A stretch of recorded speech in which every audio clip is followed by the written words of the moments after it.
And we have Bev Hunt, Jane Hanna, and Jim Cousino. This interview is being conducted for the White Lake Environmental History Project. The project is a project of the White Lake Community Library. It's collecting first-person accounts of the impact of pollution and environmental cleanup on the White Lake area community, 1940s, 1950s through the present, from local residents, visitors, businesses, and workers. Thank you very much for being here today. It would be helpful if each one of you could just give a little brief biographical statement. When you arrived in the White Lake area, or if you were born here, just a little bit about you, so we know a little bit about your background. Maybe starting with Bev. Okay. I came from Wisconsin, married a Hunt from this area. In 1962, we left. He went back to school. We were gone to Detroit and different areas, and then moved back here in 75 when he went into the hardware business, Hunt's Hardware, with his uncles and a cousin. And looked for a place to live, found this beautiful location out here, bought a piece of property and built a house. Lived here all our lives then. Okay, Jane? I'm Jane Hanna. My husband and I came here in 1973. We both taught for the Montague Area Public Schools. We were both originally from Flint, Michigan. Lived in Ypsilanti for a few years after my husband came back from Vietnam, and then took our teaching job here. We lived on Anderson, which is just north of, or I guess it would be east of the Hooker Chemical, for 3 years, and then we bought property right on White Lake in the 70s, and we built in 1977. We've lived here ever since. Okay, and Jim? Jim Cousino. I'm originally from the Bay City, Saginaw area. My wife is from Saginaw. I'm from Bay City. I moved here in 1971. Other than the original houses that were here, Mary and I built the first house in the subdivision. Do you want to describe any of your thoughts or feelings when you moved here? I mean, what did you think about the area? I loved it. I was from the big city of Milwaukee, so coming to a small town, I loved it. Beautiful lake, you know, great people. I think the White Lake area is a great place to raise kids. It is. A nice community, absolutely. And it's been a real pleasure to live here. We've met a lot of wonderful people, had great jobs here.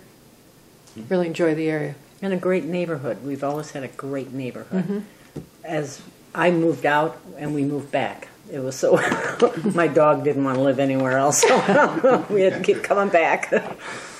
Mary and I have 3 kids. We moved here to some extent because of the kids. We lived in Muskegon before this, and during that period of time, Muskegon was showing signs of gang activity. The kids are all hanging around the street corners and things of that nature. And I kind of decided it was time to get out of Muskegon and move somewhere where we thought we would have a better chance to raise our kids correctly. And so we moved up here. Mary grew up in the city. I did also, but her view of the city was different than mine, since she never drove a car until she was 35 years old. And so she accused me for the rest of our life of moving her into the wilderness. But it worked. The kids grew up here in what I consider a wholesome environment. So it was really an advantage to move to this type of an area. We love living here. It's been a great place to live. When you moved here, were you aware of White Lake's pollution problems? No, I wasn't. No. No. How soon after you moved here did you find out that there were some problems, water quality and pollution problems? Well, we built in 75, and it was 77, 78, right around in there that we started. Our neighbor, G.W. Carroll, noticed some odor in his water. So I guess was that the start of it when we all decided? It was the start of it for me. Yeah. Yeah. Well, but I think that was before, because when we lived on Anderson, on the corner of Anderson and Whitbeck at that time, and there was some air quality issues Yeah. at that time because the Muskegon County Health Department had put some apparatuses in our front yard to test the air quality, periodically. And we moved into there in 74, so probably 75, 76, and we didn't eventually move out here until after we built our house out here till 77. And I think GW started having water problems or the smell earlier, but he talked with Hooker and they didn't seem to have the same problems that we did later on. Yeah. We had lived here, we moved here in the fall of 77, moved into our house that we had built, and we weren't here 8 weeks, and I had come home from school, I'd been teaching, and there was a note on our door from the health department telling us not to drink the water. So, of course, we came in and called. I mean, they left a note. It wasn't came and told you. So we called, and they said there's some issues with the underground water, and we were not to drink the water. What did you think? Well, absolutely. We all were in a, what do you mean we can't drink the water? Well, where's the water going to come from? And it wasn't that. Then we finally, started talking to all the neighbors going, all right, now this is ridiculous. What are we going to do? So everybody in the subdivision received that notification? Yes. Sure. Mm-hmm. Yes. Yeah, and they supplied bottled water. Well, eventually, there wasn't that first. Ultimately. Yeah. The first, No. right away, they didn't know. No. So at first, what did you do? We are an association here, so we all met together and finally talked to Hooker, and I don't remember. We didn't talk to Coplois the first. Whoever it was, they said that they would through the health department. I think is what they finally said, that we would have bottled water delivered to our homes, and they would deliver cases of bottled water to our house once a week or every 2 weeks. But we would have cases of bottled water. Gallon jugs. Gallon jugs jugs of bottled water. And we had Brush your those. Yeah, and we had that water until the following summer. So it was like 7-8 months that we lived on bottled water out here. They said we could eat or drink. We couldn't drink the water. We could boil it and have our food, that type of thing. You could shower in it, but not to brush your teeth with it or not to, drink it. So in all of our bathrooms we had. I don't remember even what those. They were like the old coffee pots are now, that you push the water thing. They were pumps, and so we'd put water in each bathroom. And Did the water have an odor, or did it look different? no, ours did not, but Carol's did. Ours did not either. I don't think anybody in the whole If you subdivision look at except for Carol's. the data, you wouldn't have expected it to. No. Do you know? Do any of you know how long you may have been drinking the water when it was contaminated? I don't know how we would know that. But, well, at some point, the health department decided that there was a problem. I think at that time the health department wasn't. It's not as No. open as it is now. I mean, it was pretty closed mouth, and they just said this is what's going to happen. They did a lot of sampling. But they didn't let you know when they did the sampling. So Well, and Sure, they took it out of your tap. They came to your house and would took it out of your they tap. would do the samplings, but at that time, if you remember, at that time, they didn't know exactly what they were testing, and so they were having the Hooker chemists Oh, yeah. show them- Exactly. show them Yeah. how to test for the Which water, is which we thought was a little unusual. Odd. So we ended up, I believe it was Channel 13, didn't they? They paid to have some of our water sent to Wisconsin and be tested. Ours were ours was one that was sent, and to get an outside testing, because that just seemed a little. And what was the result? It was the same. I mean, it was. They never found anything. They never found anything. do you remember, what was supposedly in the water? Carbon tetrachloride, chloroform, trichloroethylene, tetrachloroethylene, hexachlorobutadiene, hexachlorocyclopentadiene, octochlorocyclopentadiene, hexachlorobenzene. Okay. But of all of those, the only things that really showed up was the carbon tetrachloride and the chloroform. There was never any of the other compounds that ever showed up in any of the wells that I'm aware of. Other than Except for maybe GWs. GWs was just, well, for example. Well, they ended up hooking him up to water through the, what is that place called over there? Their lodge. Their lodge. They first came over to GW's house and they offered him a carbon treatment system. And he turned them down. He says he did not want to have a carbon treatment system. So they ran a line over from their lodge to his house. Right, I forgot about that. And to this day, he does. To this day, I think he still might be on that same He line. is. He is. He wouldn't join the group. No, he was He always. said, "I'm already taken care of. Yeah. Leave me out of this." So his line was straight with Oxy Hooker or whatever. Right But I know the readings. I've got readings from his well, and whereas they were getting something like a couple of parts per billion in any of the other readings they got, he had 25,000 parts per million. And in he his had well. odor, which Yeah, we so- didn't. Yeah. So his So- was a whole different So did story. it seem like Hooker Chemical realized they had a problem and started? Oh, that's when they know it. Yeah. When they got the reading off his well, they Okay. knew. That's when they knew everything was going to go to hell. You Yeah. know, they knew they were in trouble at that point. Yeah. Okay. So how did you all feel about having contaminated water? My water, I was not Really? too concerned about it since they were never able to prove it was contaminated. Okay, and I'm supposedly right on the edge of the plume. You should never have been contaminated. You're outside the plume. I understand that, but at Yeah. the time, we were in our late 20s. We'd built our Little first house. kids. We had little kids. I had been raised that when people told you, this was happening. Oh, okay. It was the same with like doctors. If you went to a doctor and he said you take this, this, and this, you never questioned that kind of stuff. Not until we were on bottled water did we all finally get, oh come on, no, this is ridiculous. Yeah. They are giving water to 12 or reason. 15 Yeah. water to us. There's a reason for this, and so that's when we started really trying to organize. And Bev and I at the time, I don't remember what our positions were in the association, but we started writing letters to anybody that we thought could be of assistance. I mean, after we talked to the city, we talked to the township, we wrote letters to the state, to all of our legislators, Yeah. Guy.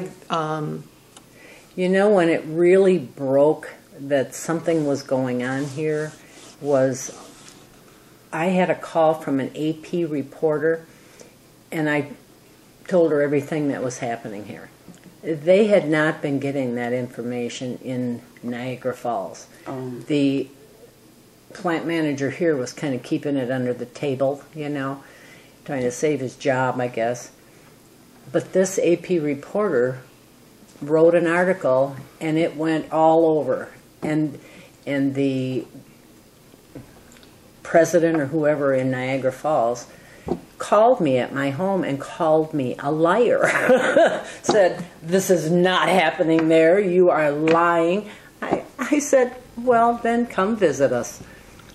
And remember, he came out, and then all of a sudden they started getting very, very nice to us. And he realized the plant was in deep trouble, and his plant manager had not been giving them all the information. Well, and we had written it. I mean, at that time, and who was our legislator? Do you remember at the time? Was that Guy Vanderjack? Vanderjack was the only one that really started to even listen to us. I mean, we'd written letters to Governor Milliken. We'd done, everything. Carter. Carter was president. We did everything. We wrote to everybody. We talked to the newspapers if they would talk to us, and not very many people really wanted to. It really didn't break here until Brett Hume, at that time, now he's a reporter for. He's a big Fox. He's with he's with Fox. You're right. He was with ABC News at the time, and so he Young came guy. out and interviewed us. And once that got going, and once we became very verbal about it, and especially people in the community were upset. I mean, Oh, yeah. they were seeing their town in a different light, and a lot of people didn't like that. But we didn't like being on bottled water either. and something needed to be done. Somebody had to get the chemical companies to do something. How did you get Brett Hume here? He just picked up He the story. picked up on Yeah. it, and he called V actually and said, "Can I come out and have coffee with you?" And we said, "We'd love you to come out and have coffee." If it's And just he a did. quart, Yeah, you know, he just a came and quart. walked all over, looked at the lake, and sat and had coffee with us and listened to our story. What was his broadcast like? Just the typical broadcast that you would have, you know, now, like he was on the nightly news, and so, you know, the story broke, a small community, you know, in Michigan, having difficulties with chemicals. I mean, at that time, Similar to Niagara, yeah, though. but so- see, they had a big deal about Niagara Falls and Hooker Chemical Niagara. So, I mean, that had been taken care of up until that point, but all of a sudden, here's another Hooker Chemical. Same company doing Same the company. Same thing. It was a different issue because they didn't build houses on top of dump sites like they did at Hooker in Niagara Falls. So it was different. Was there anything else going on during the time that you were pushing for the water? Because I know there were other activities going on. I'm just not sure of the timetable, like protests and. Oh, we had those. I was just telling Jim, remember, were you on the march when they were bringing the chemicals from... When they arrested Ralph Rose and Yeah. took him off to jail? Yeah. No, I wasn't on that Oh, march. weren't you on that march? Well, I was on the march. He laid down in front of the police cars. This is Jim Rose's father, who was a judge at the time. That's true. Great man. I was not involved in that Great either. man. I was there. Now, what was it the march great. about? It was, they were bringing chemicals from Berlin, Farrell. where? Berlin Farrell. Yes. Up here.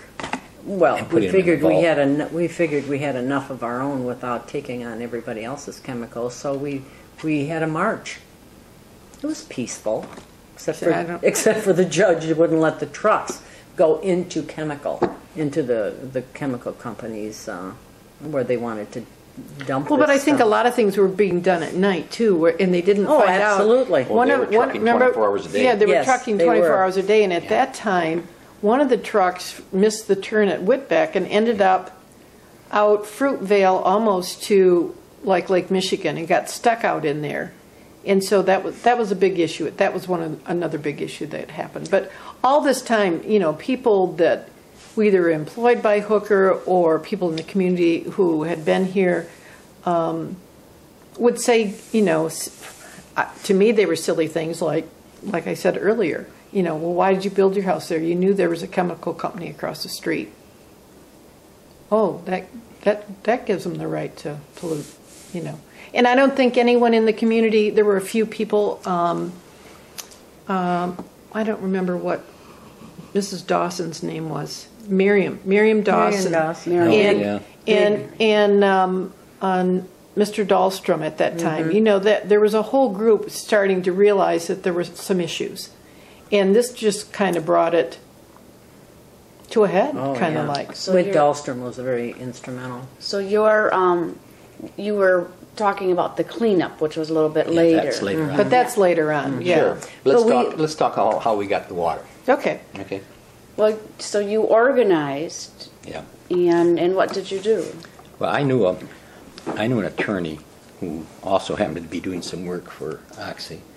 So I asked him if he would go talk to the plant manager at Oxy and ask him whether he would be willing to meet with the community, with this subdivision, on a neighbor-to-neighbor basis to discuss the issues of the neighborhood.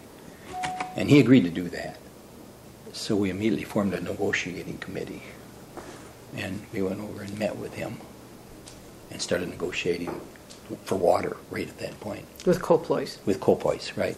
Who He was very uncooperative. He was the plant manager at that time. Yeah, very He was not very cooperative. And we got virtually nowhere for a while until he disappeared. There were two issues.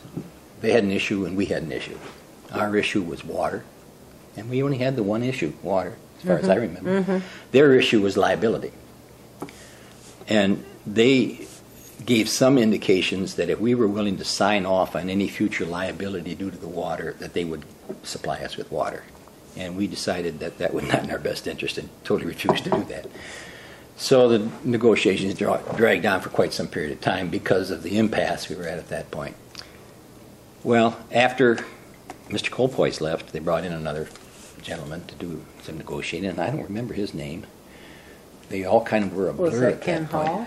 Was that Ken Hall? I think it was. They It were all was kind a of a gentleman blur at that who point. called. He ended up calling my husband at night and saying, this gentleman was coming in from Lexington, Kentucky.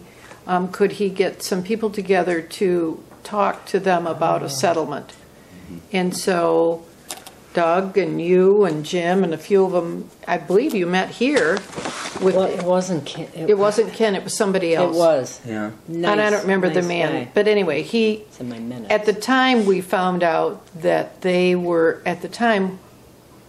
trying to buy Mead Paper Company. They were trying to buy Mead Corporation, and And they were we were- flying attorneys all over the place.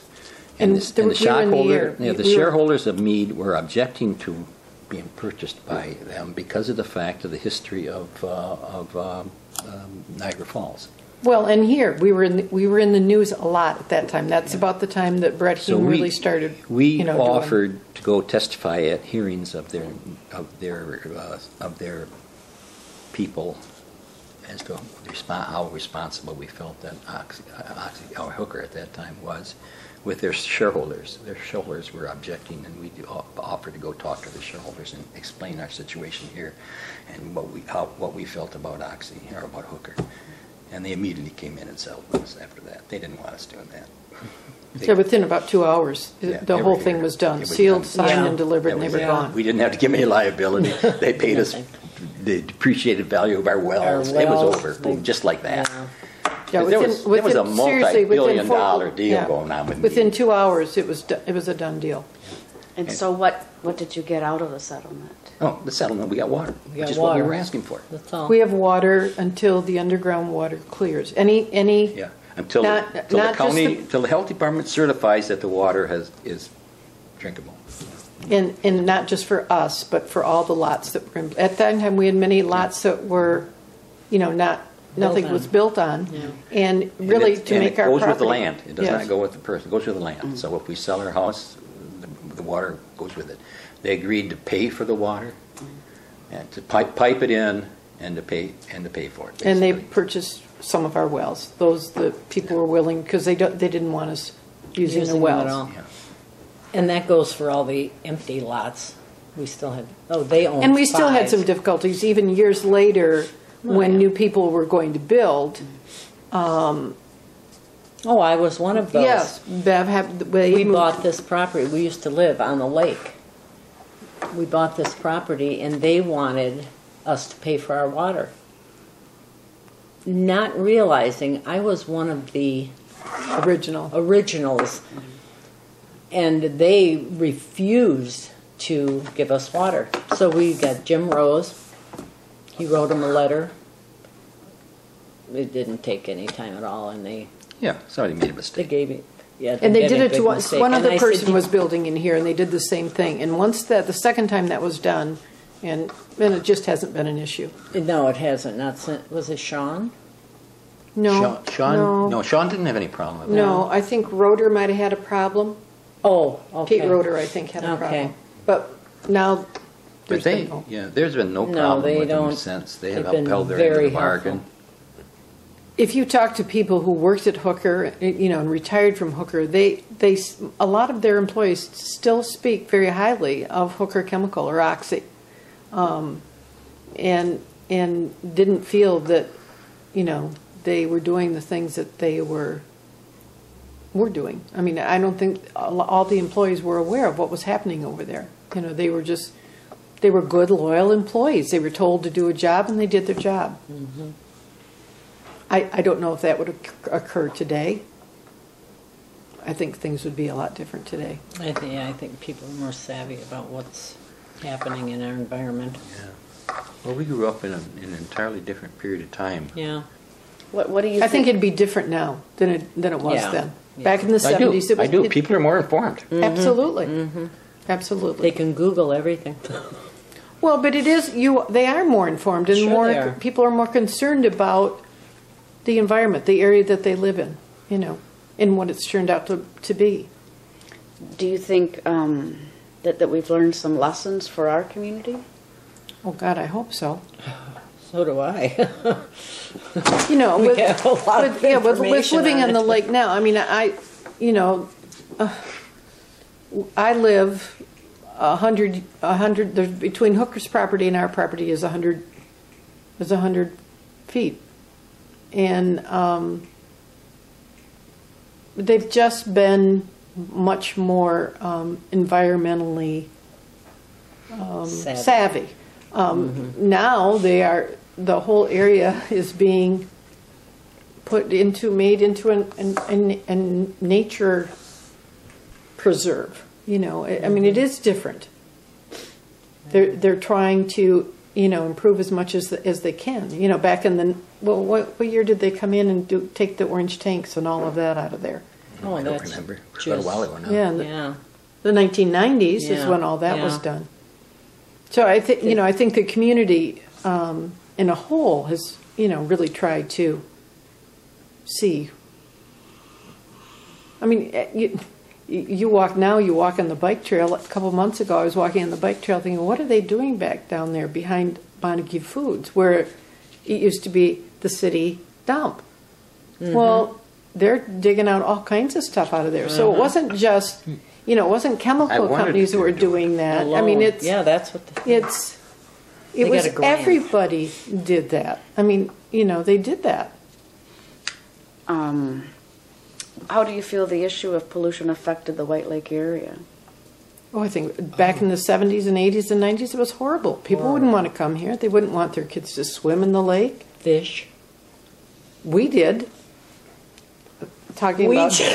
yeah, but not being, you know, really, even Being though we lived right ignorant. on top of it, we were ignorant at that time, you know. Are you familiar at all with efforts to clean up the lake? Am I? Oh, we've Yeah. watched them. Yeah.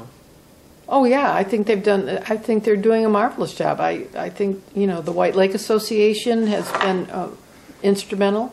The environmental group has been instrumental. I mean, I think, you know, a lot has been done in the area in the last 20 years to make this a lot better place to be. What summer was it they did the dredging under the water? They took people out in boats to show them exactly what they were doing, what they were bringing up. Remember that? Yeah, that's when they took the orange Tar tanks or and whatever. Yeah, Mm-hmm. it was all computerized, showing you everything.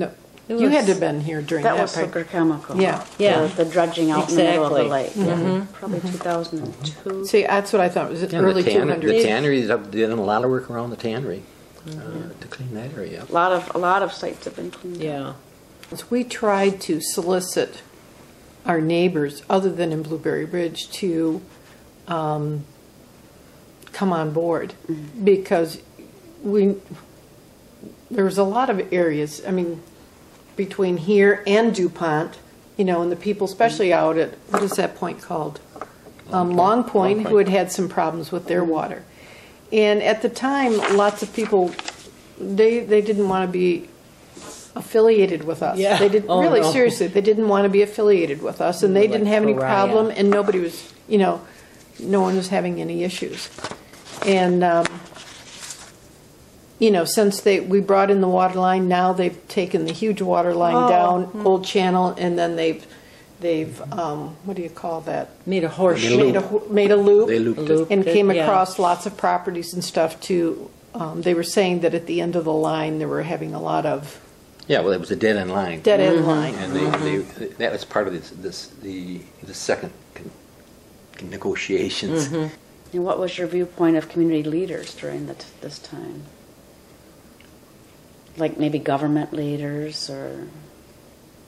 I can't say any think of we had any them contact with did them. a thing. Well, they didn't do I anything. don't remember any contact. They didn't do No. anything. The only We time were fighting our own remember battle. we We went had out. the meeting at Montague Township where they brought in some legislators, and had an open forum, like so to speak. But that was years after we had Yeah. water. I mean, that's when the big issue came, when they were closing the chemical company down, and so everybody kind of came on board together we're going to all work together to clean this up, and But in Well, they originally, also had some came when we were having the second series of negotiations because we asked them to. Right, We wrote absolutely. to them and got them all involved in it during that Right. second series of negotiations. Did you have a difficult time trying to decide who to believe about the pollution problems? We never believed. No. we never. We never believed anybody. I guess I don't understand what you mean by that. Well, I mean, we looked to Jim, our chemist neighbor. If you were told something by one party or one person, I think at that point, when they started building the clay vault and doing all that, and EPA was involved in all of that. At the time, that was the best. Today I think a lot of people are involved that live on the lake, whether they're residents here or not, or have summer properties here. I think a lot of people have become involved. There's 2 or 3 different groups. What's the name of the group that? well, there's the White Lake Public Advisory Council. The Public Advisory Counselor. There's the White Lake Association. I just think they've all become well aware of what's happening or what's been happening, and so much of the improvement has been done. I mean, they've been. I don't know how much the grant was that the conservation The district got. $2.1 million. And all the stuff that they've been doing with that has just been unbelievable. What kind of a future do you see for White Lake? It's going to be lower. It's got to be brighter than it was. Yeah. I mean, I see a bright future for this area. Oh, I Things do are too. coming back, I mean, I think all of us don't want it to be a huge, huge, huge success because we don't want to share our little corner with everybody. But that's the way it is. It is.